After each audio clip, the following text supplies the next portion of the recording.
full of confidence, as he should. He's just become the 6th fastest man ever with that 9.75. That's the fastest 100-meter time that's been run in the world in 10 years, and that makes him a big favorite here, even though he's just coming off of his national championships last weekend in Kingston. 9.75. Guess who else is running well this year? The United States, Trayvon Bromell. Well, he's got a best of 9.76, but he's run 9.84 this year, and he figures to be Thompson's chief opposition here. He'll be in lane 6. Well, the starts keep coming because in lane 4 is a guy who's won this event 3 times, Christian Coleman. Yeah, he's won the last 2. He's trying to go for 3 in a row. His personal best is 9.76, and he ran that when he won the world title in 2019. But since then, he has not made any podiums, and he missed the 100-meter team for the U.S. last year. So he has now switched coaches, being coached by Dennis Mitchell, training with Sha'Carri Richardson with that group in Orlando, Florida. And he's trying to bounce back because he has to try to make the team in about a month and then try to get back to his podium ways. Well, that's a good question, because he said new program, new training group. So is this a new iteration of Great Britain's star Zarnell? Toyota Men's 100 is away. Good start, Trayvon Bromell. Here comes Coleman. In the middle, it's Kishane Thompson. Clearly out in front, and the Jamaican's going to run all the way to victory. He was not challenged, and that was not close. So we're going to see Noah Lyles very soon when he competes in London. But you better believe that the first 2 across the line in Paris are already on a collision course. Stay with him through the second half. And I don't even think he got a particularly good start in this race, and he still cruised to a 9.85. He's got to be a little bit. Yeah. See how he's a little ungainly here? But again, no contest. Really strong finish from Zarnell Hughes to get second. Trayvon Bromell got a brilliant start. Started better than Thompson, but in the end it was Hughes who beat him to the line. Bromell for 3rd. What's up, viewers? Welcome back to the channel, and I hope y'all enjoyed that throwback race. So that was back in 2025 for the Prefontaine Classic, where we had Kishane Thompson dominating the track, and it was just a dominant year for Kishane, even though he didn't win the 100-meter final at the World Championships back in 2025. But yeah, we're fresh off the heels of the Prefontaine Classic 2026, and yeah, we just had to throw that one back because yeah, that was a pretty exciting race from Kishane. He lived up to the hype basically, and he was fresh off running 9.75 seconds, his fastest time ever over 100 meters, and he ran that in Jamaica for the Jamaica National Trials.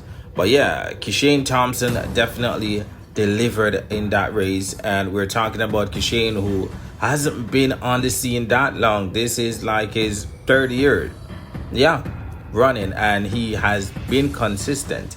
He hasn't won that gold medal as yet, but he has been consistent for the most part of it. And working with MVP and Steve Francis, he has definitely developed. They found a way to manage his injuries, because that was a major part of the reason why we have only seen Kishane for the last 3 years, why we haven't been seeing him before, because he had a long strain of injury problems. And yeah, we've seen him once or twice before, back in 2021, 2022, but 2023 is when he really got going, and he ran a couple races, and we were saying, who was this guy? And he just came out of nowhere, blasting to 9.75, the fastest time to be run since Fred Curley won that 100-meter final. So yeah, so when Kishane steps to the block, you can definitely expect explosiveness, and you could definitely expect some really fast time. And he definitely demonstrate that. He showed that throughout 2023, 2024, and 2025. We have seen him once or twice in 2026.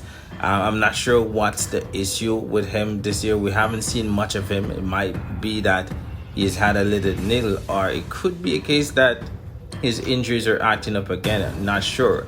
But in this video, I want to add, rest in peace to one of the greatest, if not the greatest, female sprint coach of all time, Stephen Francis. Yeah, Stephen Francis has passed away yesterday. A couple of days before that, we have announced that he was hospitalized. There weren't many details that was put out in the public as in the reason why he was hospitalized. But then a day after, we got the news that he passed away. Really sad for track and field, and especially for the MVP athletes, being that we're talking about one now, which is Kishane, who we have not seen much of this season, and begs me to wonder if Stephen Francis being ill is part of the reason why we haven't seen him, because Stephen Francis was working so closely with him. We're not sure how long Stephen Francis was ill for as well, but we haven't seen much of Kishane this season. But we're hoping we could possibly see him for the remaining of the season, especially with this tragic passing of Stephen Francis. And yeah, and we have seen a bit of dip in the performance from the MVP athletes, Sharika, Tia, Tina, just the way they started the season. And fresh cut, especially when you look back at the pre-classic, how they performed. None of them placed in the top 3, especially with Sharika Jackson coming back to form. The Twin Turbos, they blast off. The 2026 outdoor season, they were on fire. But when they came up against the big guns at the Prefontaine Classic, they were nowhere to be found in that top 3 basically. But yeah, hoping that we could see Kishane though for the remaining of the season. Hopefully we can still get some explosiveness, some fast times. Hopefully there is someone there to take up the mantle that Stephen Francis started out with Kishane, and just continue with that one and build him, because yeah, Stephen Francis was building him to literally take down the fastest men in the world, and to possibly get as close or even broke Usain Bolt's world record. And I believe Kishane still have all the potential to do so. He has the strength, he has the power, he has the technique, he has the speed to do it. So far, I believe we haven't seen Kishane at 100, not even 80% of what he could do. But feel free to leave y'all thoughts on this one in the comments, and I hope y'all enjoy that throwback race from 2025. Feel free to leave y'all thoughts on that one in the comments, and let me know what race y'all would want to see next on the throwback show. And y'all, please like, share, subscribe. Thank y'all for watching.